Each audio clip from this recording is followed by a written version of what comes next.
Well, thank you very much, everybody. Michelle and I both have very fond memories of the extraordinary hospitality that was shown to us when we traveled to Denmark in the first 2 years of my presidency. It is wonderful to be able to return the favor to my good friend, Prime Minister Rasmussen.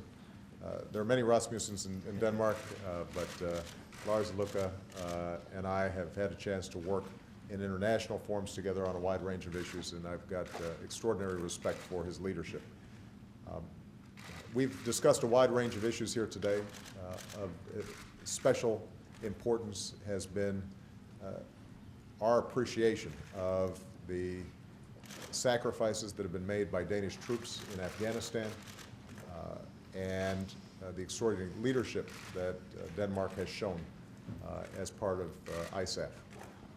Denmark's not a large country, but proportional to its population, it's made as significant an effort and made as many sacrifices as anybody in helping to stabilize Afghanistan and now help to effectuate a transition to Afghan leadership. Danish soldiers are fighting in some of the toughest areas without caveat.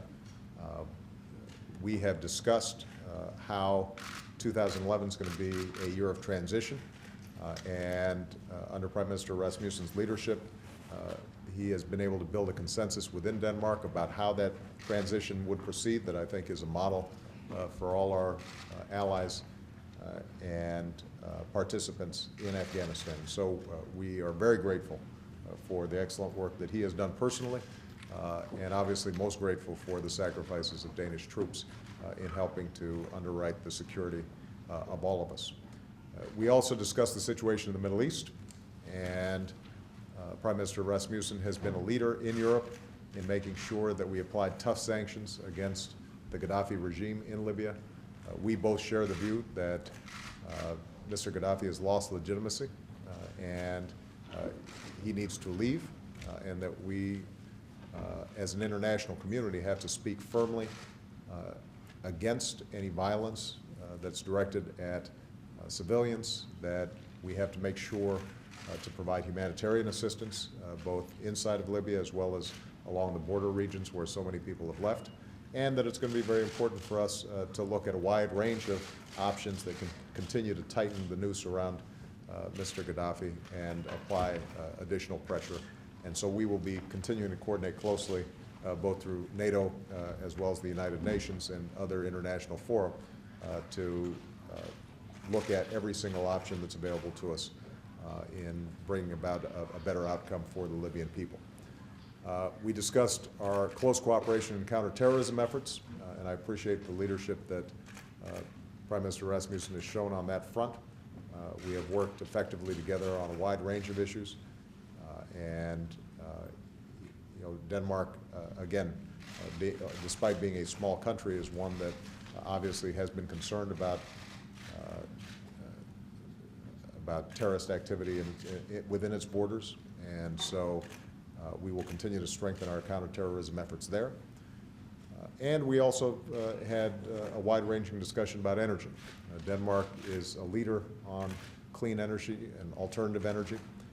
Prime Minister Rasmussen has just put forward a very ambitious and impressive program for complete reliance on clean and alternative energies by 2050, in part, as he points out, because even if you don't believe in climate change, and we both do, it's still the right thing to do for energy independence, and it's still the right thing in terms of producing new jobs and new technologies for the future. Finally, we discussed the situation in Japan, and obviously I want to reiterate how heartbroken we are by the images of the devastation there. I know Prime Minister Rasmussen agrees that this is an international tragedy, and although Japan is a highly advanced economy and technologically equipped to rebuild at this moment of crisis, it's important that all of us join together in providing any help and assistance that we can in the days and months to come. And so I'm in close contact with Prime Minister Khan, and our teams are in close cooperation as is our military in the region, and we expect to continue that cooperation until we have some stabilization of the situation there. Prime Minister Rasmussen, once again, thank you for all the help that you've provided to the United States, all the leadership that you've provided internationally. Denmark is a country that, in American terms, punches above its weight. Does an outstanding job on a wide range of issues. We're so glad of our strong relationship and friendship between our two countries, and we're very appreciative that you took the time to visit us. Thank you, Mr. President, and thank you for your warm welcome, your great hospitality. As you just said, and I truly believe it's the truth, Denmark and US are close friends, long-term allies. We share values, we share interests, and the bonds are not only strong between our two governments, but between our two peoples. Afghanistan is the key priority, and I was pleased to inform the President about the recent decision taken in Denmark, which proves that we are in this with a long-term perspective. We want the mission done. 2011 is an important year where we have to start transition. I just informed the President that I paid a visit to our troops in Afghanistan just 2 weeks ago. I talked to Governor Mangal in Helmand province, and he emphasized that we have to do more in order to get rid of the negative impact from narcotic in terms of lack of development, lack of governance, lack of security. I have decided to increase our assistance to alternative crops in Afghanistan, and we are working closely together in that regard in Afghanistan. We condemn the violent repression to the Libyan people. European leaders gathered last Friday sent a very strong signal to Gaddafi. He should be history. He has lost his legitimacy, as you just mentioned. And I think it's important that the international society examine all options to protect the Libyan people. Fortunately, changes is going on in other countries in Middle East and North Africa as well. And we had an opportunity to discuss especially the very positive transition in Egypt and Tunisia.